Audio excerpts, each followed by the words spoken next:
Hello! Welcome back to my channel. This is Alex Balingit, founder and creator of Trading Circle. And sa video na to, pag-uusapan natin ang best time to trade. And that is the London and New York session overlap. So, what are the market sessions? Alam nyo ba kapag nag-trade tayo may right timing, hindi lang dapat tayo pasok lang ng pasok, hindi lang dapat kung kailan lang natin gusto. Dapat kinoconsider natin anong oras, okay? Market sessions are the various time frames where various global stock exchanges open and close their trading hours. So, meron kasi tayong tinatawag na market sessions kung saan ito yung oras kung saan open yung mga stock exchanges. Ang dalawang stock exchanges na pinakamalaki kasi is the New York Stock Exchange at saka yung London Stock Exchange.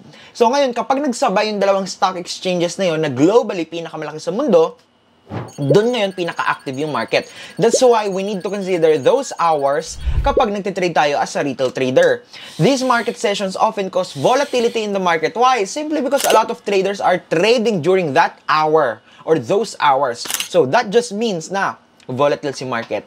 Mabilis yung paggalaw ni market. So we can take advantages to that volatility of the market para mas mag-earn tayo ng profit. Kasi the more na volatile si market and may enough liquidity, you know, mas magiging maganda and seamless yung trade natin. Some market sessions cause more volatility than the other. So, meron kasi tayong apat na market sessions. We have the Tokyo, Sydney, London, and New York. And then, yan yung top 4 market sessions na fina-follow natin. Pero, for this case, ito, pakita ko sa inyo. Ayan yung apat na nabanggit ko sa inyo. So, EST, ayan, that is, baligtarin nyo lang yung oras niya na, PM, i-PM nyo siya. So, ito, kung makikita nyo, si London nag-open ng 3 p.m. and then nagko-close ng 11 p.m. Then si New York sinusundan ng 8 p.m. then nagko-close ng 4 a.m. Si Sydney nag-open siya ng 5 a.m. and then nagko-close siya ng 1 p.m. On the other hand, si Tokyo nag-open ng, this is 6 a.m. and then nagko-close naman siya ng 3 p.m. Alright, so gets nyo na yun. Nakikita nyo, bakit ang finofokusan natin na overlap, sessions overlap, is ito. Ito ngayon ang tinatawag natin sessions overlap between the 8 p.m. to 11 p.m. Yan ang, I'm pertaining to Philippine time, ha? Yan yon. Bakit? Ba't hindi? Nag-overlap din naman si Sydney at si Tokyo. Well, because ang powerhouse ng trading kasi is si London at si New York. Sila talaga yung may malalaking market. Kaya sila yung sinusundan natin. And sila yung nagkokos ng extreme volatility kay market, not Sydney and Tokyo. Si Sydney and si Tokyo, kinoconsider natin siyang Asian range. So, maliit kasi yung market dyan, yung global market nila. Kaya, hindi rin ganun kalaking effect. So, this one, ayan, both sessions overlap. Yan, nakikita nyo? Ayan yon. So, London and New York sessions overlap produce the most volatility in the market. Diyan talaga magsisimulang gumalaw yung forex market. Yeah. So, these market giants cause massive currency exchanges around the world, prompting market volatility. So, sa buong mundo yan.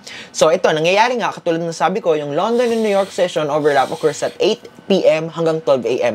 So, kanina sabi ko kasi 11 lang, pero bigyan nyo ng grace period. Yeah, hanggang 12 a.m. na. Philippine time from Monday to Friday. Alright? So, ano bang advantages? Bakit ba dapat tayo mag-trade during the overlapping session ng forex market? Number one, there is higher market volatility. Ano ba ang ibig sabihin ng volatility ng market? Ito yung pagtaas, pagbaba ni market. Okay, higher volatility means more opportunity to catch bigger pips. So, ibig sabihin, like from this price point, pag volatile si market, it moves dramatically like that. So, earning opportunities during this overlap is the highest among all time frames. Alright. Number two, higher liquidity. Okay, tandaan nyo, ibig sabihin lang ni volatility, magalaw si market. Okay, maganda kapag magalaw si market, mabilis siyang gumalaw. Kasi, mabilis din magbabago yung price. So, makikita mo na agad kung ano yung result ng trade mo. Then, higher liquidity naman, on the other hand, ibig sabihin, maraming nagtitrade during that time. Maraming pera ang pinag-uusapan natin dito. Ibig sabihin, maraming nagtitrade, maraming pera.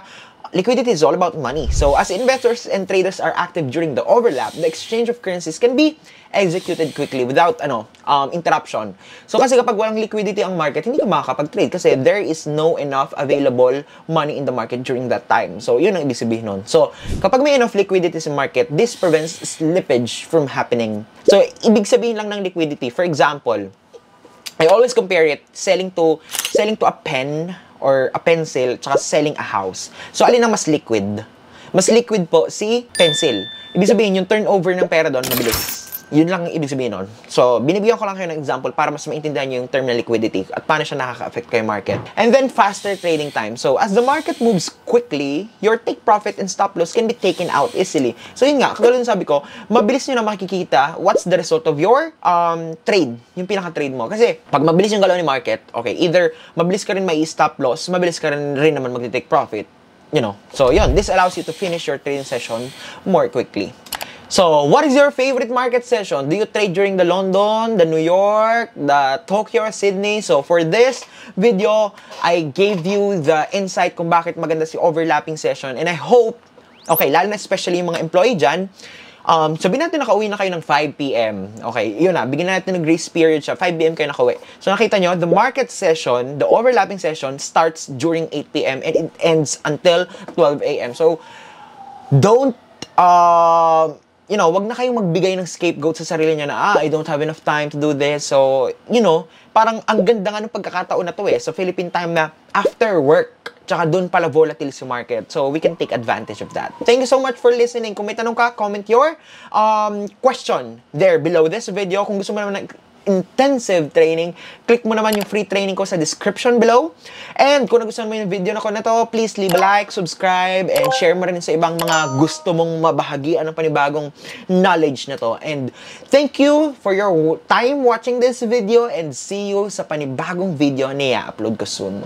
Hi! Kung nagustuhan mo yung video na to, just leave a like. At kung meron kang mga katanungan at suggestion, i-comment mo lang dyan sa comment box. At kung gusto mo naman na maka-update sa mga content at maka-receive ng notification, mag-subscribe ka na rin dyan. At kung real-time mong gustong malaman na may bago akong upload, just click the notification bell button na rin. At nga pala, dahil pinapanood mo yung video na to, pinili ko nga pala yung mga top related videos na ginawa ko, which I am sure can help you. Nandyan lang siya sa side at i-click mo na para mas marami kang matutunan about forex trading.